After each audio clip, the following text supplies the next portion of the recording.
আর বাসায় যদি কেউ না থাকে তাহলে তুমি আমার সাথে এখানে কথা বলতে প্রবলেম কি?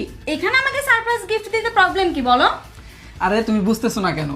এই সারপ্রাইজটা আমি তোমার জন্য নিয়ে আসতেছি। ওইখানে চলো, এখানে তুমি বসো, রেস্ট নাও, তারপর আমি তোমার জন্য সারপ্রাইজটা নিয়ে আসতেছি। তুমি অনেক খুশি হবা, তোমার জন্য অনেক ভালো একটা সারপ্রাইজ রাখছি। তুমি চলো তো আমার সাথে চলো। আচ্ছা ঠিক আছে, চলো দেখি কি সারপ্রাইজ রাখছো আমার জন্য। আচ্ছা আসো। আচ্ছা তুমি এখানে বসো, আমি এখনই তোমার জন্য সারপ্রাইজটা নিয়ে আসতেছি।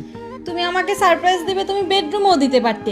তুমি যে কি করো আমি কিছুই বুঝতে পারি না। আর জান, আজকে তোমার জন্য এরকম একটা সারপ্রাইজ রেখেছি যেটা দেখলে তুমি একদম ফিদা হয়ে যাবে। তাই? আচ্ছা ঠিক আছে, আমার আর সহ্য হচ্ছে না, যাও তুমি সারপ্রাইজটা নিয়ে আসো। আচ্ছা ঠিক আছে, তুমি বসো, আমি যাবো আর আসবো। হ্যাঁ আচ্ছা।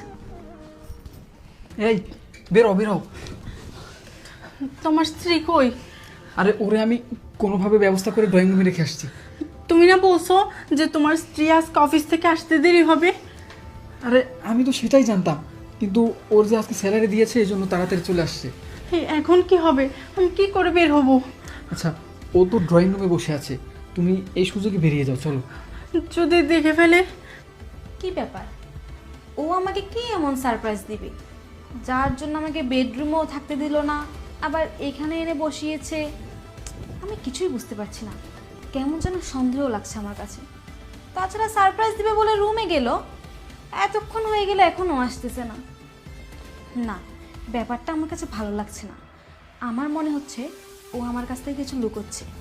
যাই, আমি গিয়ে রুমে দেখি।